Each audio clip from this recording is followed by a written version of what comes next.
Hey guys, Cole here from Car Talks with Cole, and I have some pretty exciting news for you guys.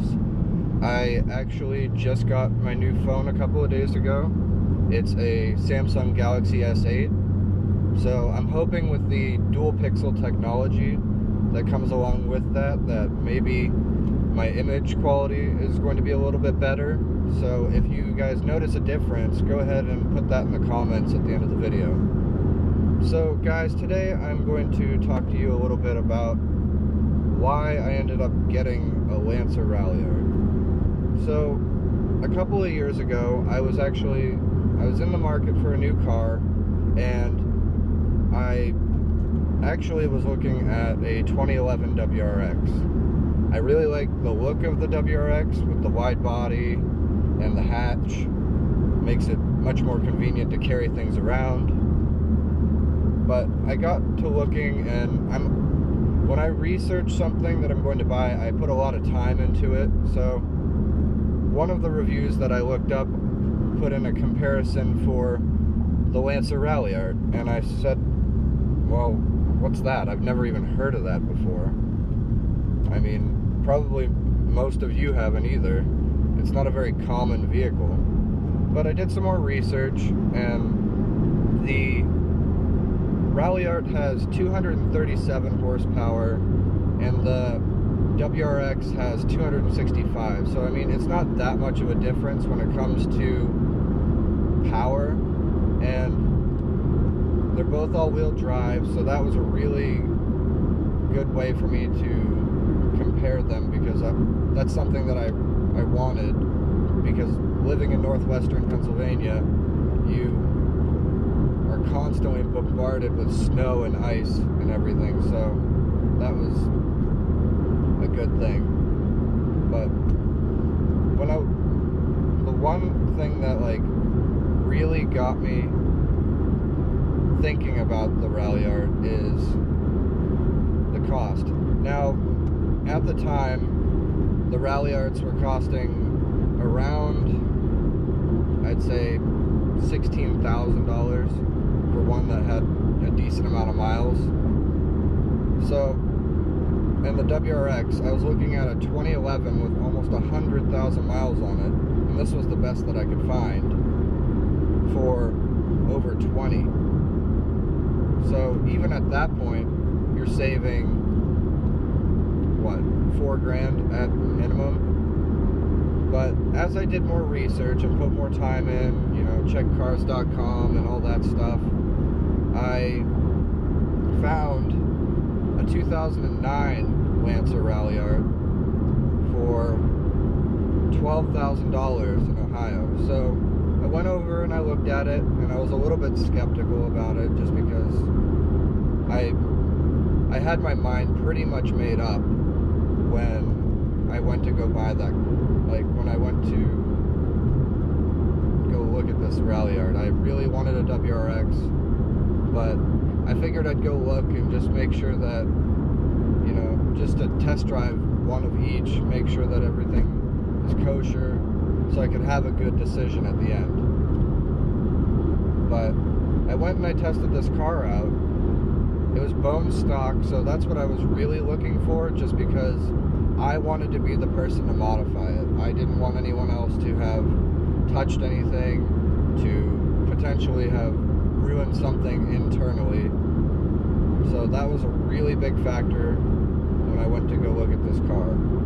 And when I started looking at all the features on the car, it has a twin clutch automatic. Now, I don't ever use it in automatic mode. I shift it myself because you can get more out of the power band that way. It likes to shift lower, but the twin clutch was a great thing. It's the same system that's in the Evo 10 MR, so that was one of the factors that really got my interest, where the WRX only has that 5-speed manual. Now, another thing that sparked my interest was the all-wheel drive system.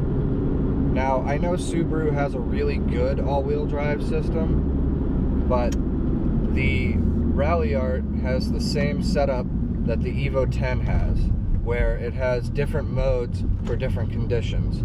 So you put it in snow mode, it has more power to the front wheels and less to the rear. Gravel mode, that's 50% to, it's a 50% split between the two. So it's a good daily drive. It's even, it's nice. And then you have tarmac mode, which is a rear wheel drive bias, so there's more power to the rear. And WRX doesn't have that. The STI has something similar to that, but the WRX does not. And with living up in Pennsylvania, there's a lot of different conditions. And I'm going to hopefully rallycross the car this summer, so it would be good to be able to put it in rear-wheel drive bias and have better control over the vehicle. But those were two big options for me that really made me decide that I wanted it. And the fact that I found the one in Ohio was $12,000, that gives me $8,000 more to put into the Ralliart. Like, I have done some work to it. I put a 3-port boost controller with a stage 2 tune from Cobb, and I'm making 291 horsepower. And that was only putting maybe $500 or $600 into it. So, realistically, it's already faster than a WRX. And I have a lot of extra money to put into the vehicle at this point, because I mean, I already own this car, I've paid it off, and at this point the sky's the limit. I have much more funds to put into the vehicle versus if I would have dropped the extra 8 for one that had way more miles on it. This car only had 50,000 miles on it when I purchased it, so it was, to me, it just made a lot more sense.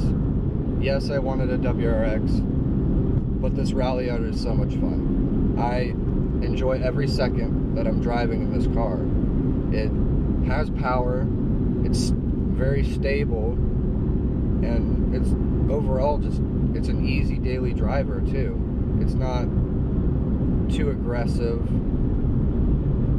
when you're in the lower gears if you're not horsing on it, you know? So that's why I ended up choosing the Ralliart. But today, guys, if you enjoyed this video today, make sure to like, share, and subscribe to Car Talks with Cole. And if you guys have any questions or anything that you want me to talk about in my videos, go ahead and post that in the comments below as well. And as always, guys, have a great day.